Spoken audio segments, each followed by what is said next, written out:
Hi ಎಲ್ರಿಗೂ ನಮಸ್ಕಾರ. Share market in Kannada ಚಾನೆಲ್ಗೆ ನಿಮಗೆ ಸ್ವಾಗತ. ಈ ವಾರ ಟೋಟಲ್ 5 ಮೇನ್ ಬೋರ್ಡ್ IPOಗಳು ಸಬ್ಸ್ಕ್ರಿಪ್ಷನ್ಗೆ ಓಪನ್ ಆಗ್ತದೆ.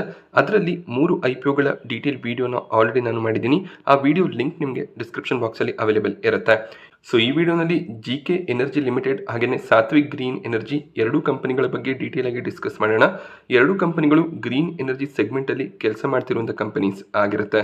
ಎರಡೂ ಕಂಪನಿಗಳ ಕಂಪ್ಲೀಟ್ ಅನಾಲಿಸಿಸ್ ಹಾಗೆ ಎಷ್ಟು ಗ್ರೇ ಮಾರ್ಕೆಟ್ ಪ್ರೀಮಿಯಂ ಇದೆ, ಇಲ್ಲಿ ನಾವು ಲಿಸ್ಟಿಂಗ್ ಗೇನ್ ಅಥವಾ ಲಾಂಗ್ ಟರ್ಮ್ನ ಪರ್ಸ್ಪೆಕ್ಟಿವ್ನಿಂದ ಅಪ್ಲೈ ಮಾಡಬೇಕಾ, ಅದರ ಬಗ್ಗೆ ಕಂಪ್ಲೀಟ್ ಇನ್ಫಾರ್ಮೇಷನ್ ಈ ಒಂದು ವಿಡಿಯೋನಲ್ಲಿ ನಿಮಗೆ ಸಿಗುತ್ತೆ. GK ಎನರ್ಜಿ ಲಿಮಿಟೆಡ್ 2008ರಲ್ಲಿ ಪ್ರಾರಂಭವಾದಂಥ ಕಂಪನಿ. ಇವರು ಮೇಜರ್ ಆಗಿ solar powered agricultural water pump ಸಿಸ್ಟಮ್ಸ್ಗಳನ್ನು ಇಂಜಿನಿಯರಿಂಗ್, ಪ್ರೊಕ್ಯೂರ್ಮೆಂಟ್, ಕಮಿಷನಿಂಗ್ ಸರ್ವಿಸನ್ನು ಪ್ರೊವೈಡ್ ಮಾಡುವಂಥ ಕಂಪನಿ ಆಗಿರ್ತಾರೆ. ಪ್ರಧಾನಮಂತ್ರಿ ಕಿಸಾನ್ ಊರ್ಜಾ ಯೋಜನೆಯ ಅಂಡರಲ್ಲಿ ಸೋಲಾರ್ ಪಂಪ್ಗಳನ್ನು ರೈತರಿಗೆ ಇವರು ಸಪ್ಲೈ ಮಾಡ್ತಾರೆ. ಕಂಪನಿ ಫಾರ್ಮರ್ಸ್ಗಳಿಗೆ ಎಂಡ್ ಟು ಎಂಡ್ ಸೊಲ್ಯೂಷನ್ಸ್ಗಳನ್ನು ಪ್ರೊವೈಡ್ ಮಾಡ್ತಾರೆ. ಅವರ ಭೂಮಿಯ ಸರ್ವೆ ಮಾಡೋದು ಹಾಗೆ ಡಿಸೈನನ್ನು ಪ್ರೊವೈಡ್ ಮಾಡೋದು, ಈ ಸೋಲಾರ್ ಪಂಪ್ಗಳ ಸಪ್ಲೈ, ಅಸೆಂಬ್ಲಿ, ಇನ್ಸ್ಟಾಲೇಷನ್ ಎಲ್ಲವನ್ನು ಕೂಡ ಇದೇ ಕಂಪನಿ ನೋಡ್ಕೋತಾರೆ. ಹಾಗೆ ಫೈನಲಿ ಮೇಂಟೆನೆನ್ಸನ್ನು ಕೂಡ ಪ್ರೊವೈಡ್ ಮಾಡ್ತಾರೆ. ಈ ಕಂಪನಿ ಸೋಲಾರ್ ಪಂಪ್ಗಳನ್ನು ಮ್ಯಾನುಫ್ಯಾಕ್ಚರ್ ಮಾಡೋದಿಲ್ಲ, ಅದನ್ನು ಜಸ್ಟ್ ಸೋರ್ಸ್ ಮಾಡ್ತಾರೆ. ಇದರ ಜೊತೆಯಲ್ಲಿ ಸೋಲಾರ್ ಪ್ಯಾನಲ್ಸ್ಗಳು ಹಾಗೆ ಬೇರೆ ರೀತಿಯ ಸೋಲಾರ್ ಕಾಂಪೋನೆಂಟ್ಸ್ಗಳನ್ನು ಕೂಡ ಕಂಪನಿ ಸೋರ್ಸ್ ಮಾಡ್ತಾರೆ. ಟೋಟಲ್ ಆಗಿ 709 ವರ್ಕ್ಮೆನ್ಗಳನ್ನು ಕಂಪನಿ ಹೊಂದಿದ್ದಾರೆ. 90 ಎಂಪ್ಲಾಯೀಸ್ಗಳು ಕೂಡ ಈ ಕಂಪನಿಯಲ್ಲಿ ಕೆಲಸ ಮಾಡ್ತಾರೆ. ಟೋಟಲ್ 17 ವರ್ಷದ ಎಕ್ಸ್ಪೀರಿಯನ್ಸನ್ನು ಕಂಪನಿ ಹೊಂದಿದೆ. 5 ಸ್ಟೇಟ್ಗಳಲ್ಲಿ ಇವರ ಪ್ರೆಸೆನ್ಸ್ ನೋಡೋದಕ್ಕೆ ಸಿಗುತ್ತೆ. ಮಹಾರಾಷ್ಟ್ರ, ಉತ್ತರ ಪ್ರದೇಶ್, ಹರಿಯಾಣ, ಪಂಜಾಬ್ ಈ ರೀತಿಯಲ್ಲಿ ದೊಡ್ಡ ದೊಡ್ಡ ಸ್ಟೇಟ್ಗಳಲ್ಲಿ ಪ್ರೆಸೆನ್ಸನ್ನು ಹೊಂದಿದ್ದಾರೆ. 42,000ಕ್ಕೂ ಹೆಚ್ಚಿನ ಸೋಲಾರ್ ಪಂಪ್ಗಳನ್ನು ಆಲ್ರೆಡಿ ಇನ್ಸ್ಟಾಲ್ ಮಾಡಿದ್ದಾರೆ. 500ಕ್ಕೂ ಹೆಚ್ಚಿನ ವರ್ಕ್ಮೆನ್ಗಳು ಕಂಪನಿಯ ಬಳಿಯಲ್ಲಿ ಇದ್ದಾರೆ. ಸೋಲಾರ್ ಪಂಪ್ಸ್, ಪ್ಯಾನಲ್ಸ್, ಮಾಡ್ಯೂಲ್ಸ್ಗಳನ್ನು ಸೋರ್ಸ್ ಮಾಡೋದು ಕಂಪನಿಯ ಮೇಜರ್ ಬಿಸ್ನೆಸ್ ಆಗಿರುತ್ತೆ. IPO ಸೆಪ್ಟೆಂಬರ್ 19ಕ್ಕೆ ಸಬ್ಸ್ಕ್ರಿಪ್ಷನ್ಗೆ ಓಪನ್ ಆಗುತ್ತೆ. ಸೆಪ್ಟೆಂಬರ್ 23ರವರೆಗೂ ಈ ಒಂದು IPOನಲ್ಲಿ ನೀವು ಅಪ್ಲೈ ಮಾಡ್ಬೋದು. ₹2 ಪ್ರತಿ ಶೇರ್ಗೆ ಫೇಸ್ ವ್ಯಾಲ್ಯೂ ನೋಡೋದಕ್ಕೆ ಸಿಗುತ್ತೆ. 145ರ ಲೋವರ್ ಪ್ರೈಸ್ ಬ್ಯಾಂಡ್, 153ರ ಕಟ್ ಆಫ್ ಪ್ರೈಸ್ ಫಿಕ್ಸ್ ಆಗಿದೆ. 98 ಶೇರ್ಗಳ ಲಾಟ್ ಆಗಿದ್ದು ಮಿನಿಮಮ್ 98 ಶೇರ್ಸ್ಗೆ ಅಪ್ಲೈ ಮಾಡಬೇಕು. 98 ಶೇರ್ಸ್ಗೆ ಅಪ್ಲೈ ಮಾಡೋದಕ್ಕೆ ₹14,994 ಬೇಕಾಗುತ್ತೆ. ಮ್ಯಾಕ್ಸಿಮಮ್ 13 ಲಾಟ್ಗೆ ನೀವು ರಿಟೇಲ್ ಕ್ಯಾಟಗರಿಯಲ್ಲಿ ಅಪ್ಲೈ ಮಾಡ್ಬೋದು. 13ಕ್ಕಿಂತ ಹೆಚ್ಚಿನ ಲಾಟ್ಗೆ ಅಪ್ಲೈ ಮಾಡ್ತೀರಾ ಅಂದರೆ HNI ಕ್ಯಾಟಗರಿಯಲ್ಲಿ ಅಪ್ಲೈ ಮಾಡಬೇಕಾಗತ್ತೆ. IPO ಇಂಪಾರ್ಟೆಂಟ್ ಡೇಟ್ಸನ್ನು ಅಬ್ಸರ್ವ್ ಮಾಡಿದಾಗ ಅಲಾಟ್ಮೆಂಟ್ ಡೇಟ್ 24 ಸೆಪ್ಟೆಂಬರ್ ಆಗಿರುತ್ತೆ. 25 ಸೆಪ್ಟೆಂಬರ್ಗೆ ನೀವು ಅಲಾಟ್ಮೆಂಟನ್ನು ಎಕ್ಸ್ಪೆಕ್ಟ್ ಮಾಡ್ಬೋದು. ಅಲಾಟ್ಮೆಂಟ್ ಸಿಗಲಿಲ್ಲ ಅಂದರೆ ಬ್ಯಾಂಕಲ್ಲಿ ಬ್ಲಾಕ್ ಆದಂಥ ಫಂಡ್ 25 ಸೆಪ್ಟೆಂಬರ್ಗೆ ರೀಫಂಡ್ ಆಗುತ್ತೆ. ಅಲಾಟ್ಮೆಂಟ್ ಸಿಕ್ಕಿದ್ರೆ ಶೇರ್ಸ್ಗಳು ಕೂಡ 25 ಸೆಪ್ಟೆಂಬರ್ಗೆ ನಿಮ್ಮ ಡಿಮ್ಯಾಟ್ ಅಕೌಂಟಲ್ಲಿ ಕ್ರೆಡಿಟ್ ಆಗುತ್ತೆ. IPO ಲಿಸ್ಟಿಂಗ್ ಡೇಟ್ 26 ಸೆಪ್ಟೆಂಬರ್ ಆಗಿರುತ್ತೆ. ಕಂಪನಿಯ ಫಿನಾನ್ಷಿಯಲ್ಸನ್ನು ಅಬ್ಸರ್ವ್ ಮಾಡಿದಾಗ ಕೇವಲ 2023-24ರ ಫಿನಾನ್ಷಿಯಲ್ ಇಯರ್ನ ಡೇಟಾ ನೋಡೋದಕ್ಕೆ ಸಿಗ್ತದೆ. 2025ರ ಫಿನಾನ್ಷಿಯಲ್ ಇಯರ್ನ ಡೇಟಾ ಅವೈಲೇಬಲ್ ಇಲ್ಲ. ಬಟ್ ಕಂಪನಿಯ assets, total income, profits consistent ಆಗಿ ಇನ್ಕ್ರೀಸ್ ಆಗಿದೆ. ಎಬಿಟಾ, ನೆಟ್ವರ್ತ್, ರಿಸರ್ವ್ಸ್ ಕೂಡ ಇನ್ಕ್ರೀಸ್ ಆಗ್ತದೆ. ಅದೇ ರೀತಿಯಲ್ಲಿ ಕಂಪನಿಯ ಡೆಟ್ ಕೂಡ ಇನ್ಕ್ರೀಸ್ ಆಗಿದ್ದು 63 ಕೋಟಿ ಅರೌಂಡಲ್ಲಿ ಸಾಲವನ್ನು ಕಂಪನಿ ಹೊಂದಿದ್ದಾರೆ. ಓವರ್ ಆಲ್ ಒಂದು ಸ್ಟ್ರಾಂಗ್ ಪರ್ಫಾರ್ಮೆನ್ಸ್ ಆಗಿರುತ್ತೆ. ಹಾಗೆ 2025ರ ಫಿನಾನ್ಷಿಯಲ್ ಇಯರ್ನಲ್ಲಿ ಕೂಡ ಪರ್ಫಾರ್ಮೆನ್ಸ್ ಇಂಪ್ರೂವ್ ಆಗಿರುವಂಥ ಚಾನ್ಸಸ್ ಇದೆ. ಒಂದು ಸ್ಟ್ರಾಂಗ್ ಫಿನಾನ್ಷಿಯಲ್ಸ್ ಆಗಿ ಕನ್ಸಿಡರ್ ಆಗುತ್ತೆ. IPO ಇಶ್ಯೂ ಸೈಜ್ 464 ಕೋಟಿ ಆಗಿದ್ದು 400 ಕೋಟಿಯ ಫ್ರೆಶ್ ಇಶ್ಯೂ, 64 ಕೋಟಿಯ ಆಫರ್ ಫಾರ್ ಸೇಲ್ ಇರುತ್ತೆ. 400 ಕೋಟಿ ಫ್ರೆಶ್ ಇಶ್ಯೂನಿಂದ ಬಂದಂಥ ಅಮೌಂಟಲ್ಲಿ 322 ಕೋಟಿಯನ್ನು ವರ್ಕಿಂಗ್ ಕ್ಯಾಪಿಟಲ್ ರಿಕ್ವೈರ್ಮೆಂಟ್ನಲ್ಲಿ ಬಳಸ್ತೀವಿ ಅಂತ ಹೇಳಿದರೆ, ಮಿಕ್ಕ ಅಮೌಂಟ್ ಜನರಲ್ ಕಾರ್ಪೊರೇಟ್ ಪರ್ಪಸ್ನಲ್ಲಿ ಬಳಕೆ ಆಗುತ್ತೆ. ಈ ಒಂದು IPOನಲ್ಲಿ QIB ಕ್ಯಾಟಗರಿಯಲ್ಲಿ 50%ನಷ್ಟು ಆಫರ್ ಇರುತ್ತೆ. HNI ಕ್ಯಾಟಗರಿಯಲ್ಲಿ 15% ಆಫರನ್ನು ಮಾಡ್ತಿದ್ದಾರೆ. ರಿಟೇಲ್ ಕ್ಯಾಟಗರಿಯಲ್ಲಿ 35%ನಷ್ಟು ಆಫರ್ ಇದೆ. ಕೀ ಪರ್ಫಾರ್ಮೆನ್ಸ್ ಇಂಡಿಕೇಟರ್ಗಳನ್ನು ಅಬ್ಸರ್ವ್ ಮಾಡಿದಾಗ ROE, ROC ಸ್ಟ್ರಾಂಗ್ ಆಗಿ ಕಾಣಿಸುತ್ತೆ. ಡೆಟ್ ಟು ಈಕ್ವಿಟಿ ಕೂಡ ಮ್ಯಾನೇಜಬಲ್ ಆಗಿದೆ. ಒಂದು ಸ್ಟ್ರಾಂಗ್ ರಿಟರ್ನ್ ಆನ್ ನೆಟ್ವರ್ತ್ ಕೂಡ ನೋಡೋದಕ್ಕೆ ಸಿಗ್ತದೆ. ಪ್ರಾಫಿಟ್ ಆಫ್ಟರ್ ಟ್ಯಾಕ್ಸ್ ಮಾರ್ಜಿನ್, ಎಬಿಟಾ ಕೂಡ ಸ್ಟ್ರಾಂಗ್ ಆಗಿ ಕಾಣಿಸುತ್ತೆ.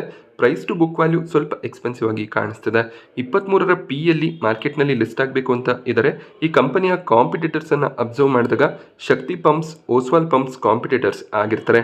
ಈ ಕಂಪನಿಗಳು ಕೂಡ 24ರಿಂದ 30ರ PEಯಲ್ಲಿ ಟ್ರೇಡ್ ಆಗ್ತದೆ.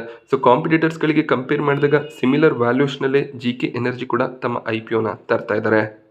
IPO register link in time India private limited ಆಗಿದ್ದು ಇವರ ವೆಬ್ಸೈಟ್ನಲ್ಲಿ ಅಲಾಟ್ಮೆಂಟ್ ಸ್ಟೇಟಸನ್ನು ಚೆಕ್ ಮಾಡ್ಕೋಬೇಕಾಗುತ್ತೆ. ಕೊನೆಯದಾಗಿ ಎಷ್ಟು ಗ್ರೇ ಮಾರ್ಕೆಟ್ ಪ್ರೀಮಿಯಂ ನೋಡೋದಕ್ಕೆ ಸಿಗ್ತದೆ ಅಂತ ಅಬ್ಸರ್ವ್ ಮಾಡಿದಾಗ ₹45 ಪ್ರೀಮಿಯಂ ಇದೆ. 30%ವರೆಗೂ ಲಿಸ್ಟಿಂಗ್ ಗೇನ್ನ ಎಕ್ಸ್ಪೆಕ್ಟೇಷನ್ ಇರುತ್ತೆ.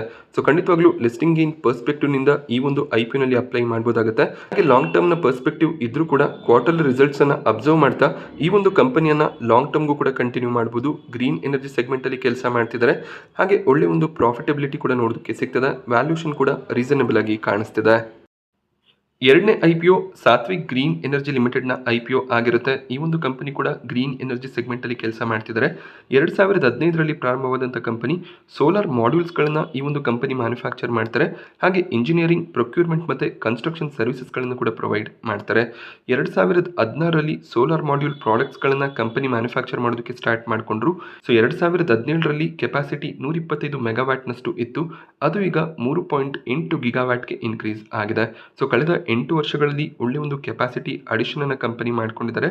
ಹಾಗೆ 2 ಮ್ಯಾನುಫ್ಯಾಕ್ಚರಿಂಗ್ ಫೆಸಿಲಿಟಿಗಳನ್ನು ಹೊಂದಿದ್ದಾರೆ. 2 ಮ್ಯಾನುಫ್ಯಾಕ್ಚರಿಂಗ್ ಫೆಸಿಲಿಟೀಸ್ ಹರಿಯಾಣನಲ್ಲಿ ನೋಡೋದಕ್ಕೆ ಸಿಗುತ್ತೆ. ಕಂಪನಿ ಸಾಕಷ್ಟು ವೆರೈಟಿಯ ಸೋಲಾರ್ ಮಾಡ್ಯೂಲ್ಸ್ಗಳನ್ನು ಮ್ಯಾನುಫ್ಯಾಕ್ಚರ್ ಮಾಡ್ತಾರೆ. ಟೋಟಲ್ 618 ಎಂಪ್ಲಾಯೀಸ್ಗಳು ಇವರ ಕಂಪನಿಯಲ್ಲಿ ಕೆಲಸ ಮಾಡ್ತಿದ್ದಾರೆ. ಸೊ IPO ಸೆಪ್ಟೆಂಬರ್ 19ಕ್ಕೆ ಸಬ್ಸ್ಕ್ರಿಪ್ಷನ್ಗೆ ಓಪನ್ ಆಗುತ್ತೆ. ಸೆಪ್ಟೆಂಬರ್ 23ರವರೆಗೂ ಈ ಒಂದು IPOನಲ್ಲಿ ನೀವು ಸಬ್ಸ್ಕ್ರೈಬ್ ಮಾಡ್ಕೋಬಹುದು. ₹2 ಫೇಸ್ ವ್ಯಾಲ್ಯೂ ನೋಡೋದಕ್ಕೆ ಸಿಗುತ್ತೆ. 442ರ ಲೋವರ್ ಪ್ರೈಸ್ ಬ್ಯಾಂಡ್, 465ರ ಕಟ್ ಆಫ್ ಪ್ರೈಸನ್ನು ಕಂಪನಿ ಸೆಟ್ ಮಾಡಿದ್ದಾರೆ. 32 ಶೇರ್ಗಳ ಲಾಟ್ ಆಗಿರುತ್ತೆ. ಸೊ ಮಿನಿಮಮ್ 32 ಶೇರ್ಸ್ಗೆ ಅಂದರೆ ಒಂದು ಲಾಟ್ಗೆ ಅಪ್ಲೈ ಮಾಡೋದಕ್ಕೆ ₹14,880 ಬೇಕಾಗುತ್ತೆ. 13 ಲಾಟ್ಸ್ಗೆ ಮ್ಯಾಕ್ಸಿಮಮ್ ನೀವು ರಿಟೇಲ್ ಕ್ಯಾಟಗರಿಯಲ್ಲಿ ಅಪ್ಲೈ ಮಾಡ್ಬೋದು. 13ಕ್ಕಿಂತ ಹೆಚ್ಚಿನ ಲಾಟ್ಗೆ ಅಪ್ಲೈ ಮಾಡ್ತೀರಾ ಅಂದರೆ ನೀವು HNI ಕ್ಯಾಟಗರಿಯಲ್ಲಿ ಅಪ್ಲೈ ಮಾಡಬೇಕಾಗುತ್ತೆ. IPO ಅಲಾಟ್ಮೆಂಟ್ ಡೇಟ್ 24 ಸೆಪ್ಟೆಂಬರ್ ಆಗಿರುತ್ತೆ. ಅಲಾಟ್ಮೆಂಟ್ ಸಿಗಲಿಲ್ಲ ಅಂದರೆ ಬ್ಯಾಂಕಲ್ಲಿ ಬ್ಲಾಕ್ ಆದಂಥ ಫಂಡ್ 25 ಸೆಪ್ಟೆಂಬರ್ಗೆ ಅನ್ಬ್ಲಾಕ್ ಆಗುತ್ತೆ. ಅಲಾಟ್ಮೆಂಟ್ ಸಿಕ್ಕಿದ್ರೆ ಶೇರ್ಸ್ಗಳು ಕೂಡ ಡಿಮ್ಯಾಟ್ ಅಕೌಂಟಲ್ಲಿ 25 ಸೆಪ್ಟೆಂಬರ್ಗೆ ಕ್ರೆಡಿಟ್ ಆಗುತ್ತೆ. IPO ಲಿಸ್ಟಿಂಗ್ ಡೇಟ್ 26 ಸೆಪ್ಟೆಂಬರ್ ಆಗಿದೆ. ಕಂಪನಿಯ ಫಿನಾನ್ಷಿಯಲ್ಸನ್ನು ಅಬ್ಸರ್ವ್ ಮಾಡಿದಾಗ ಕಂಪನಿಯ assets year on year double ಆಗ್ತಾ ಹೋಗ್ತದೆ. ಅದೇ ರೀತಿಯಲ್ಲಿ ಟೋಟಲ್ ಇನ್ಕಮ್, ಪ್ರಾಫಿಟ್ಸ್ ಕೂಡ ಡಬಲ್ ಆಗ್ತಾ ಬರ್ತಿದೆ. ಎಬಿಟಾ, ನೆಟ್ವರ್ತ್, ರಿಸರ್ವ್ಸ್ ಕೂಡ ಕನ್ಸಿಸ್ಟೆಂಟ್ ಆಗಿ ಇನ್ಕ್ರೀಸ್ ಆಗ್ತದೆ. ಒಂದು ಸ್ಟ್ರಾಂಗ್ ಫಿನಾನ್ಷಿಯಲ್ಸನ್ನು ಕಂಪನಿ ತೋರಿಸ್ತಿದ್ದಾರೆ. ಬಟ್ ಕನ್ಸರ್ನಿಂಗ್ ಆಗಿರೋದು ಇವರ ಸಾಲ ಕೂಡ ಇಯರ್ ಆನ್ ಇಯರ್ ಡಬಲ್ ಆಗ್ತಾ ಬರ್ತಿದೆ. 263 ಕೋಟಿ ಡೆಟ್ 2024ರ ಫಿನಾನ್ಷಿಯಲ್ ಇಯರ್ನಲ್ಲಿ ಇತ್ತು.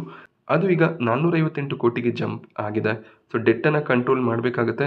ಇಲ್ಲ ಅಂದರೆ ಸ್ಟ್ರಾಂಗ್ ಫಿನಾನ್ಷಿಯಲ್ಸ್ ಇದ್ರೂ ಕೂಡ ಡೆಟ್ನ ಕನ್ಸರ್ನ್ಸ್ನಿಂದ ಪ್ರಾಫಿಟ್ನ ಮೇಲೆ ಇಂಪ್ಯಾಕ್ಟ್ ಬರುವಂಥ ಚಾನ್ಸಸ್ ಇರುತ್ತೆ. IPO ಇಶ್ಯೂ ಸೈಜ್ 900 ಕೋಟಿ ಆಗಿರುತ್ತೆ. ಇಲ್ಲಿ fresh issue, offer for sale ಎರಡು ಕೂಡ ಇದೆ. 700 ಕೋಟಿಯ ಫ್ರೆಶ್ ಇಶ್ಯೂ ಇದ್ದರೆ 200 ಕೋಟಿಯ ಆಫರ್ ಫಾರ್ ಸೇಲ್ ನೋಡೋದಕ್ಕೆ ಸಿಗ್ತದೆ. QIB ಕ್ಯಾಟಗರಿಯಲ್ಲಿ 50% ಆಫರನ್ನು ಮಾಡ್ತಿದ್ದಾರೆ. ರಿಟೇಲ್ ಕ್ಯಾಟಗರಿಯಲ್ಲಿ 35% ಆಫರ್ ಇದೆ. HNI ಕ್ಯಾಟಗರಿಯಲ್ಲಿ 15% ಆಫರನ್ನು ಮಾಡ್ತಾ ಇದ್ದಾರೆ.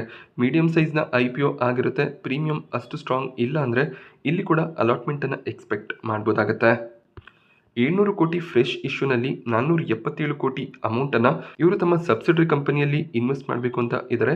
ಸೊ ಆ ಒಂದು ಸಬ್ಸಿಡರಿ ಕಂಪನಿಯ ಮೂಲಕ 4 ಗಿಗಾವ್ಯಾಟ್ನಷ್ಟು ಸೋಲಾರ್ PV ಮಾಡ್ಯೂಲ್ ಮ್ಯಾನುಫ್ಯಾಕ್ಚರಿಂಗ್ ಫೆಸಿಲಿಟಿಯನ್ನು ಸ್ಟಾರ್ಟ್ ಮಾಡಬೇಕು ಅನ್ನುವಂಥ ಒಂದು ಪ್ಲಾನ್ ಇದೆ.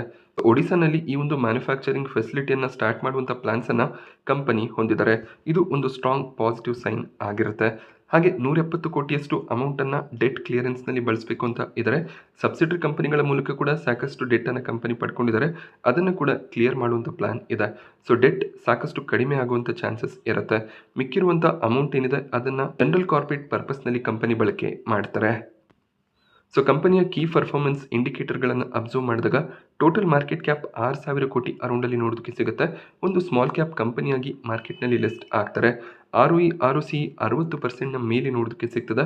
ಒಂದು ಸ್ಟ್ರಾಂಗ್ ರಿಟರ್ನ್ಸನ್ನು ಇನ್ವೆಸ್ಟರ್ಸ್ಗಳಿಗೆ ಜನರೇಟ್ ಮಾಡಿ ಕೊಟ್ಟಿದೆ.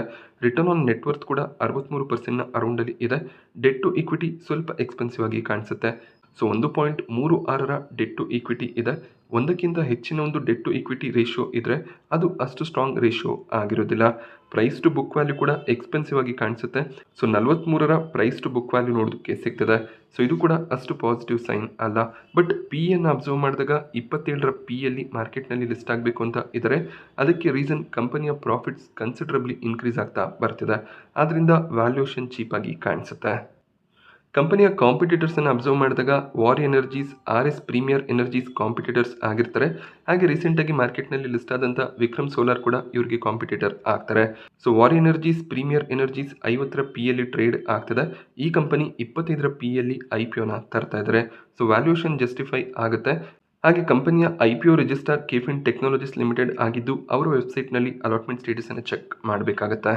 ಸೊ ಕೊನೆಯದಾಗಿ ಎಷ್ಟು ಗ್ರೇ ಮಾರ್ಕೆಟ್ ಪ್ರೀಮಿಯಂ ನೋಡೋದಕ್ಕೆ ಸಿಗ್ತದೆ ಅಂತ ಅಬ್ಸರ್ವ್ ಮಾಡಿದಾಗ ₹78 ಪ್ರೀಮಿಯಂ ಇದೆ. 17% ಲಿಸ್ಟಿಂಗ್ ಗೇನ್ ಎಕ್ಸ್ಪೆಕ್ಟೇಷನ್ಸ್ ಇರುತ್ತೆ. ಸೊ ಪ್ರತಿ ಲಾಟ್ನ ಮೇಲೆ 2,500 ರೂಪಾಯಿಯಷ್ಟು ಪ್ರಾಫಿಟ್ ಎಕ್ಸ್ಪೆಕ್ಟೇಷನ್ ಇವತ್ತು ಕಾಣಿಸ್ತದೆ.